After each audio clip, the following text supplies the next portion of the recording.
이제 히브리서 오늘이 마지막 시간입니다. 히브리서 마지막 부분인데요. 마무리 인사말 부분입니다.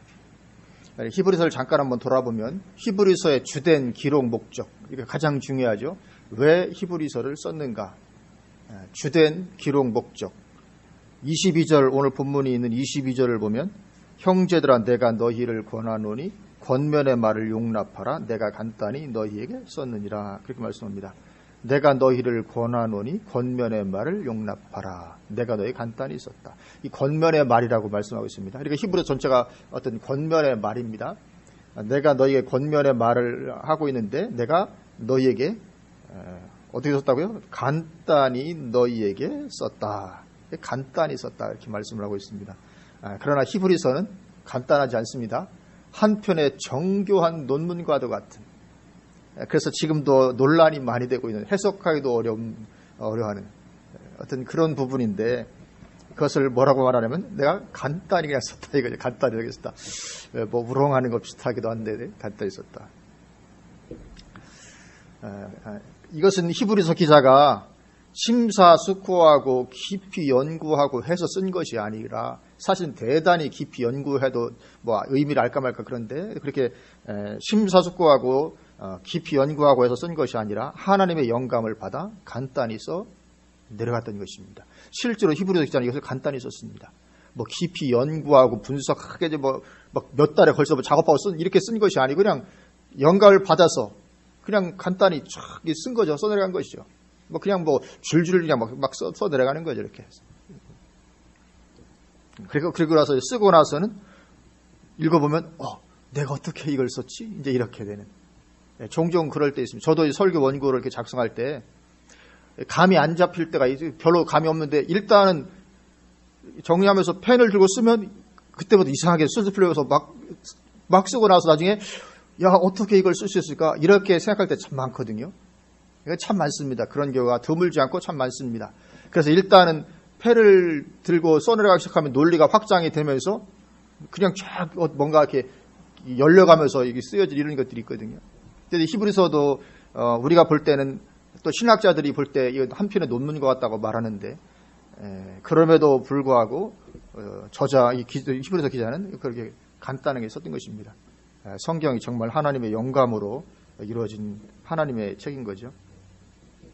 그래서 히브리서는 이렇게 권면의 말이라고 말씀하고 있는데, 히브리서에서 권면하고자 하는 최고의 것은 배교의 위험성입니다.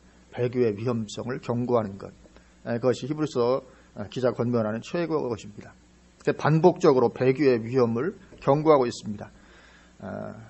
그런데 이것은 오늘날로 우리에게 그대로 적용이 되는 것입니다. 오늘날도 그 어느 시대보다 더 점점 심각해져 가고 있는 것이 배교의 위험성이죠. 그러니까 히브리서 기자는 계속 하는 것이, 그러니까 오직 예수 붙잡으라. 계속 강조하는 것이 그것입니다. 예수님만이 진리다.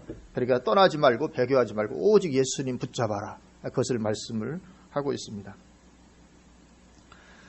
그리고 배교는 하나님을 완전히 떠나는 것뿐만이 아니고, 물론 하나님 완전히 떠나는 것도 배교죠. 믿다가 완전히 하나님 버리고 떠나는 것도 배교지만, 그것뿐만 아니라 히브리서 13장 9절에서 말씀하는 것처럼 여러 가지 다른 교훈에 끌리지 말라 그렇게 말씀하는데, 그것처럼 하나님을 완전히 떠나지는 않는 것 같지만 다른 가르침을 따라가는 것, 이것도 배교인 것입니다. 참된 신앙의 길에서 떠나 있으면 성경은 그것을 하나님을 떠난 것이라 그렇게 말씀합니다. 예배 드리고 교회에 나오고 하는 것 같지만 참된 신앙의 길, 성경에서 제시하고 있는 참된 신앙의 길을 벗어나서 다른 교훈을 따라가면 그것은 하나님을 믿는 것이 아니다. 참된 배교하는 것이다. 하나님을 떠난 것이다. 그렇게 말씀을 하고 있습니다. 그래서 그렇게 다른 가르침을 따라가고 배교하면 어떻게 되는가? 그러면 심판이 임하게 된다는 것을 거듭 반복해서 경고하고 있는 것이 히브리서입니다. 배교하고 떠나가면 심판이 임한다. 그러니 배교하고 떠나가지 마라. 그런데 오늘날 이 칼빈주의 신학 교리 때문에 이 말씀이 너무나도 무시가 되고 있습니다. 히브리서 전체가 배교를 얼마나 그렇게 위험성을 강조하는데, 오늘날 한 번 믿으면 구원은 취소되지 않아. 이 칼빈주의죠. 그래서 이 히브리서는 칼빈주의와 정면으로 대치가 됩니다. 계시록도 마찬가지고. 그래서 히브리서를 우리가 좀 요즘에 오늘날 심각하게 좀 살펴봐야 되는데요. 그래서 몇 군데만 한번 좀 다시 한번 좀 상기를 하고 이렇게 가면 좋겠습니다. 우리 한번 2장으로 우리 한번 가보실까? 2장. 히브리서 핵심 주제가 그것이기 때문에 배교의 위험성이기 때문에 한번 좀 다시 살펴봤으면 좋겠습니다. 2장 보면 2장 1절부터 그러므로 우리는 들은 것에 더욱 유념함으로 우리가 흘러 떠내려가지 않도록 함이 마땅하니라. 그러니까 흘러 떠내려갈 수 있다. 그런 거죠. 천사들을 통하여 하신 말씀이 견고하게 되어 모든 범죄함과 순종하지 아니함이 공정한 보응을 받았거든. 이 구약시대의 이야기입니다. 구약시대에도 그렇게 천사들 통하여 하신 말씀이 구약 율법을 가리키는데 구약 율법도 그렇게 범죄하고 순종하지 아니했을 때 그 심판을 받았는데 하물며 이같이 큰 구원, 예수 그리스도로 말미암은 구원입니다. 이같이 큰 구원을 우리가 등한히 여기면 그래서 만약에 흘러 떠내려가게 되면 어찌 그 보응을 피하겠느냐 그렇게 말씀하는 것입니다.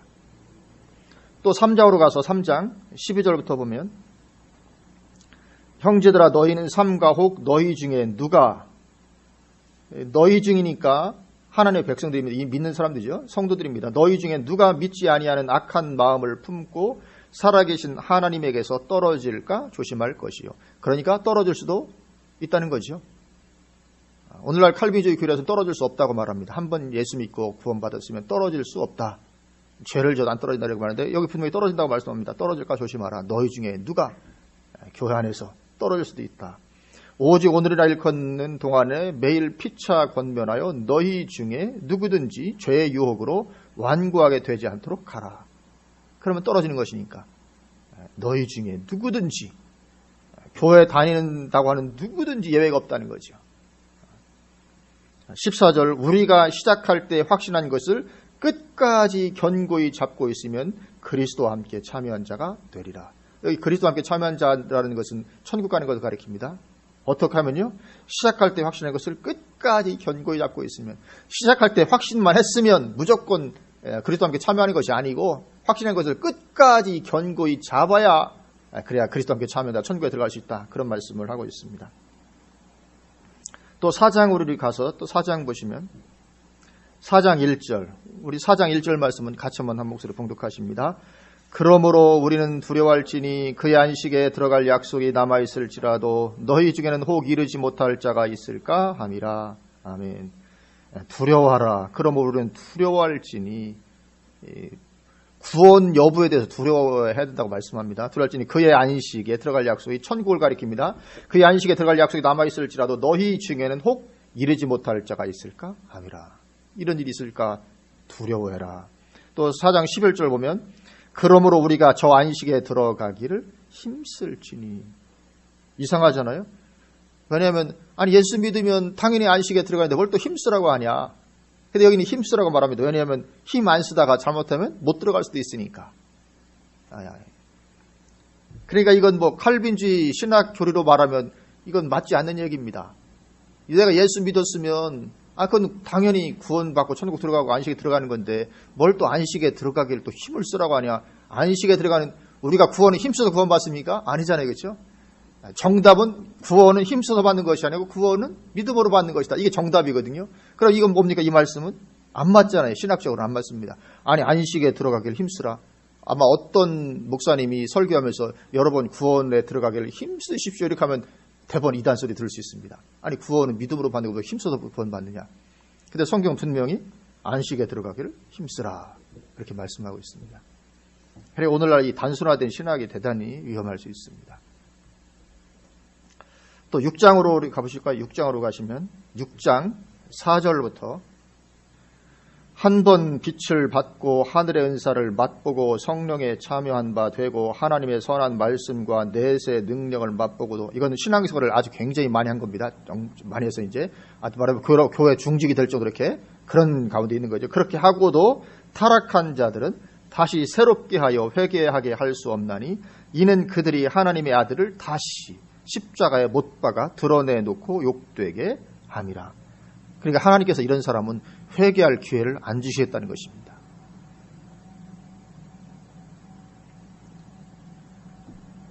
이런 죄 가운데 들어가면, 그렇게 4절 5절은 대단히 신앙생활을 잘한 사람입니다. 많이 한 사람인데, 그렇게 정말 하나님의 사람으로, 예수 믿는 사람으로 누구나 다 인정할 만큼 그렇게 됐는데, 그럼에도 불구하고 타락해서 예수님을 부인한 가운데 들어간다든지 뭐 이렇게 하게 되면, 이런 사람은 다시 회개할 기회를 내가 주지 않겠다, 그렇게 말씀을 하시는 것입니다.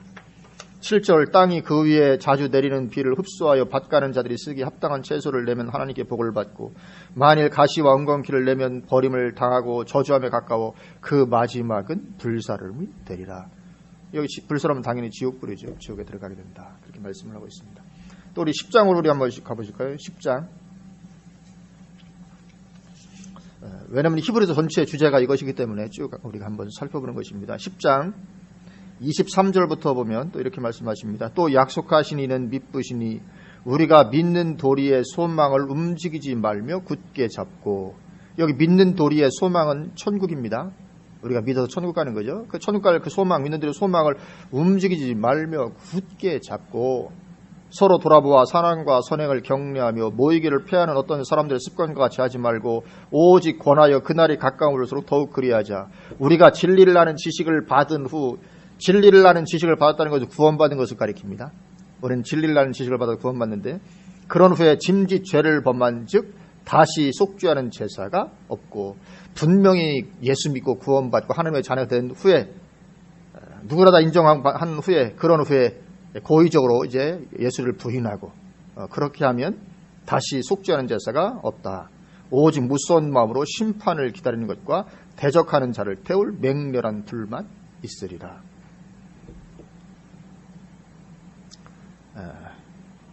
그러니까 히브리서는 계속 반복적으로 경고하고 있습니다. 이럴 위험성, 배교의 위험성, 반복적으로. 왜냐하면 이런 일은 비일비재하게 일어나는 일이고, 그리고 그렇게 되면 구원이 취소되는 것이고 천국에 들어갈 수 없으니까, 그 위험성이 있으니까 거듭 반복해서 계속 그렇게 경고를 주고 있습니다. 사실은 사도 바울은 그걸 말하지 않은 것이 아닙니다. 사도 바울도 두렵고 떨림으로 너희 구원을 이루라, 분명히 말씀했거든요. 두렵고 떨림으로 너희 구원을 이루라. 근데 이게 칼빈주의 교리가 안 맞잖아요. 그러니까 칼빈주의에서는 어떻게 얘기합니까? 그것은 천국 가는 구원을 말하는 것이 아니고 성화의 구원을 말하는 것이다, 이렇게 해버리고 맙니다. 성화의 구원, 성화 이루어가는 것. 그러면 그건 맞지 않습니다. 성화를 이루어가는데 왜 두렵고 떨림으로 성화를 이루어갑니까? 이게 맞지 않잖아요. 두렵고 떨림이라는 것은 그렇게 구원을 이루어가는 것은 성화를 말하는 것이 아닙니다. 천국 가는 그 구원을 말하는 거죠. 그러니까 두렵고 떨리는 가운데 구원을 잃어버리지 않고 놓치지 않고 계속 붙잡고 달려가라. 사도 바울도 똑같이 말했던 것이죠. 그리고 사실 히브리서는 누가 지었습니까? 저자가 누굽니까? 히브리서? 야고보서는 야고보가 기록했고, 베드로 전서는 베드로가 기록했고, 히브리서는 누가 기록했는지 모릅니다. 안 적혔어요. 그런데 많은 학자들이 히브리서도 사도 바울이 기록했을 것이다, 그렇게 추정을 하고 있습니다. 그럴 가능성이 많이 있습니다. 그렇다면 사도 바울이 정말 대단히 심각하게 배교의 위험성을 경고한 그런 것이 되는 것이죠.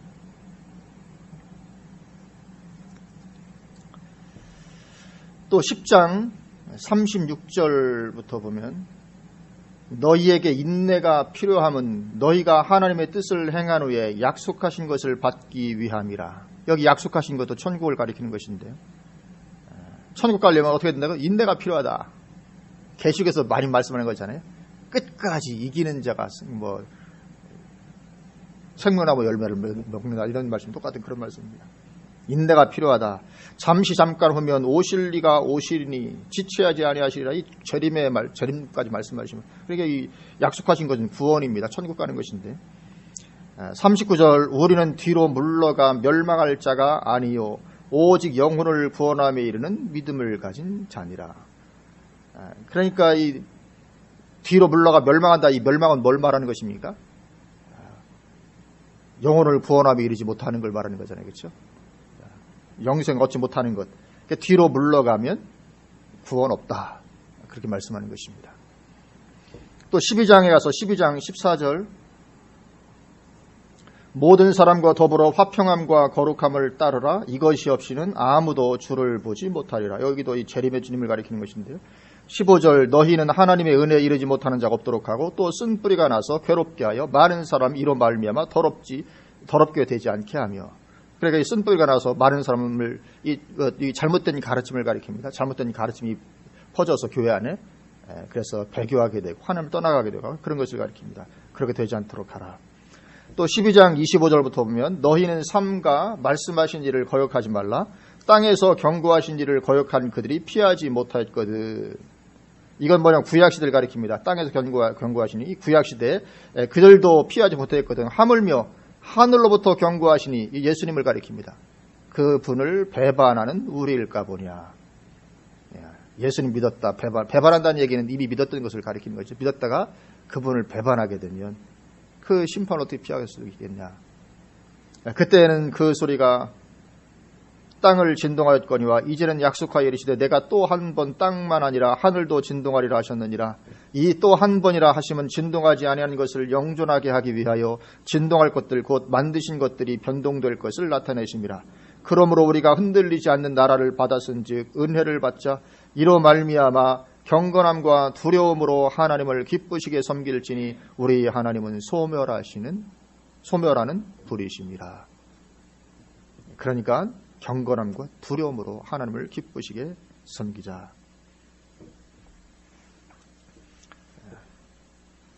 소멸하는 불, 그냥 태워버리는 어떤 걸 들어갈 수 있다. 그래서 계속 이 히브리서는 반복적으로 이 배교의 위험성을 경고하고 있습니다. 그래서 다른 교훈 따라가지 아니하고 인내하면서 예수 그리스도 붙잡고 끝까지 주님 오신 그날까지 달려가야 될 줄로 믿습니다. 하여튼 다른 교훈 따라가면 망하는 것입니다. 배교면 망하는 것입니다. 그렇게 히브리서는 배교의 위험성을 경고하는 게 핵심 주제입니다. 그리고 이제 오늘 본문은 이제 히브리서를 다 마치는 마무리 인사말 부분입니다. 그래서 마무리 인사말이니까 별다른 거 없겠지 생각할지 모르지만 성경에서 아무 의미 없는 그런 부분은 없습니다. 그냥 관례적이니까 그냥 있겠지. 그러나 그렇다 할지라도 아무 의미 없는 그런 부분은 성경에 없습니다. 그래서 인사말에도 우리가 붙잡아야 할 말씀은 있는 줄로 믿습니다. 그래서 오늘 인사말을 보면 먼저 기도 부탁을 하고 있는 것을 보게 됩니다. 18절, 19절인데 우리 두 절 말씀은 우리 같이 한번 한 목소리로 봉독하시겠습니다. 우리를 위하여 기도하라. 우리가 모든 일에 선하게 행하려 함으로 우리에게 선한 양심이 있는 줄을 확신하노니 내가 더 속히 너희에게 돌아가기 위하여 너희가 기도하기를 더욱 원하노라. 아멘. 기도 부탁을 하고 있습니다. 마무리 인사말이니까 관례적으로 의례에 던지는 말이 아닙니다. 마무리 헤어질 때는 기도 좀 해주세요. 할 수 있잖아요. 관례적으로 그렇게 의례적으로 붙이는 형식상의 말이 아니고 기도의 실제성이 있기 때문에 부탁한 것입니다. 기도의 실제성. 우리를 위해서 좀 기도하라. 19절 보면 내가 더 속히 너희에게 돌아가기 위하여 너희가 기도하기를 더욱 원하노라. 내가 너희에게 좀 가고 싶은데 가야 되겠는데 지금 뭔가 무슨 내용인지는 기록은 안 되어 있습니다. 근데 뭔가 처리를 해야 될 것들이 있는데 이것이 잘 처리가 돼야 갈 수 있는데 그렇기 위해서 좀 이것을 위해서 기도 좀 해달라. 왜냐하면 이 기도의 실제성이 있기 때문에 그런 것입니다. 무엇인지 모르지만 기도하면 되는 것인 줄로 믿습니다. 내용은 우리가 알 수 없지만 하여튼 어떤 것이 됐든지 간에 하여튼 기도하면 어떤 해결의 역사가 있고 기도에는 실제성, 기도는 반드시 응답을 가져오기 때문에 하나님은 기도를 통해서 또 일하시는 하나님이신 줄로 믿습니다. 그래서 이 기도의 실제성이 있는 것이죠. 그리고 하나님은 내 삶에도 기도를 통해 역사하시는 하나님이신 줄로 믿습니다. 하여튼 기도는 많이 해놓고 볼 일인 줄로 믿습니다. 하여튼 기도하면 기도는 헛되게 끝나지 않고 반드시 하나님의 역사와 응답을 이루어내고야 마는 것입니다. 지금 당장은 아니더라도 언젠가는 하여튼 기도한 것은 반드시 하나님의 역사를 가져오게 될 줄로 믿습니다. 하여튼 기도의 실제성 붙잡고 우리가 늘 기도하는 그런 은혜를 누려야 되겠습니다. 그리고 또 기도에는 나 혼자 기도하는 것뿐만 아니라 합심 기도와 중보 기도도 필요하죠. 오늘 본문도 히브리서 기자가 그냥 뭐 혼자 기도하면 그것도 되겠지만 혼자만 기도하지 않고 기도 부탁을 하잖아요. 너희도 좀 기도해달라고. 이것은 그만큼 합심 기도, 중보 기도는 더 많은 사람이, 한 명이라도 더 많은 사람이 기도하면 더 그만큼 응답은 빨리 더 크게 이루어질 수 있는 것입니다. 그래서 이 서로 합심해서 기도하고 또 중보 기도하고 여럿이 이렇게 기도하는 것이 필요하죠. 그리고 교회를 위해서도 기도해야 될 줄로 믿습니다. 기도하는 사람이 있는 것과 그렇지 않은 것은 천지차이입니다.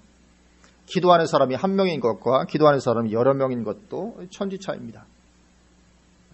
물론 한 명이 기도해도 응답이 있을 수 있지만 그러나 여러 명이 기도하면 이게 완전히 결과가 달라지는 것입니다. 하여튼 기도는 뭐 체인 기도 돌아가면서 24시간 기도 이런 것도 하지 않아요? 어쨌든 그렇게 한 시간에 한 명씩 해서 하루에 24명이 기도하면 한 명이 기도하는 것과는 결과가 다르게 나오는 것입니다. 어쨌든 어떤 모양이라든지 기도가 많이 올라가면 그만큼 그것은 역사가 더 빠르게, 더 강력하게, 더 크게 나타날 수가 있는 것입니다.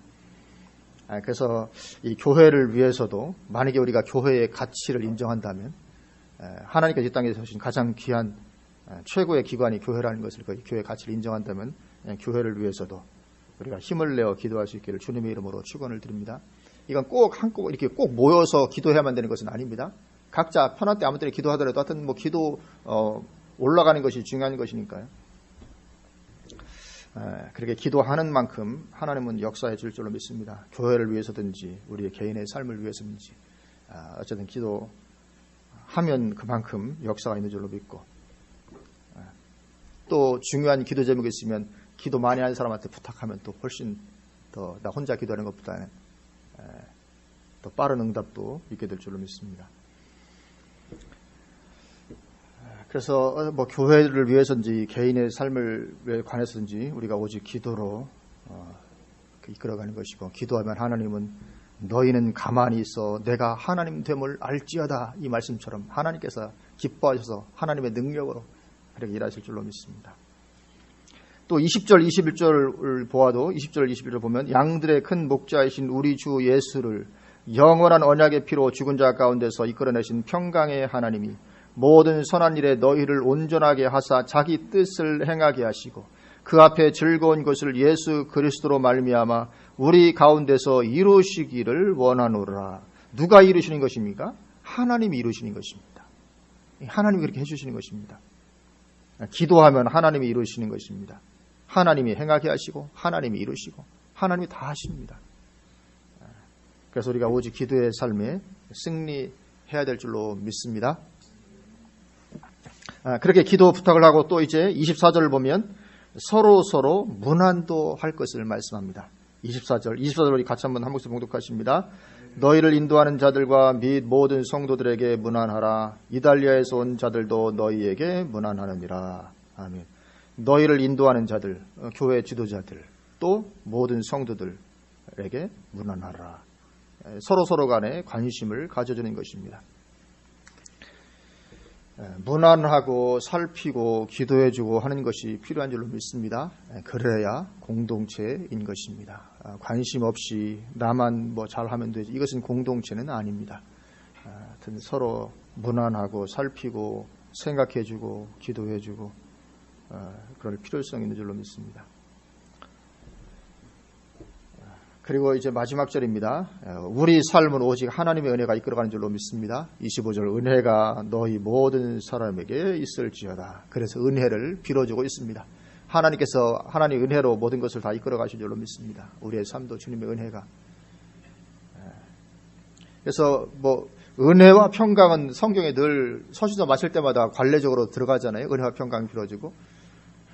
그런데 이것이 인사말로 쓰기 좋으니까 그냥 쓰는 게 아닙니다. 성경에는 이유 없는 것이 아무것도 없습니다. 이 은혜하는 건 그만큼 우리에게 좋은 것이고 필수적인 것이고 필요한 것이고 우리의 삶을 이끌어가는 것이기 때문에 그렇게 은혜를 빌어주고 있습니다. 그래서 하여튼 우리 삶에도 하나님 은혜가 가득하게 되시길 주님의 이름으로 축원을 드립니다. 하여튼 은혜 충만한 것이 정말 최고인 줄로 믿습니다. 그래서 오직 날마다 하나님을 추구하고 하나님의 은혜에 잠기고자 하는 것입니다. 하여튼 은혜가 나를 사로잡기를 원합니다. 은혜 가운데 뭘 하든지 은혜 가운데 하고 마음이 참 메말라 있고 이런 가운데 하면 아무것도 안 됩니다. 하여튼 마음에 은혜가 있으면 뭐든지 잘 됩니다. 은혜가 있으면 하는 대로 다 잘 되는데 은혜가 없으면 아무리 해도 참 쉽지 않고 어렵고, 우리 삶에 하나님의 은혜가 흐를 수 있도록 말씀과 기도 가운데 하나님 바라보고 찾고 추구하고, 그래서 그렇게 우리가 은혜에 잠기고 하면 하나님께서 이끌어 가시고 또 하나님께서 역사해 가시는 우리 참 복된 삶이 되게 될 줄로 믿습니다. 아멘. 그런 삶 다 되시기를 주님의 이름으로 축원을 드립니다. 기도하시겠습니다.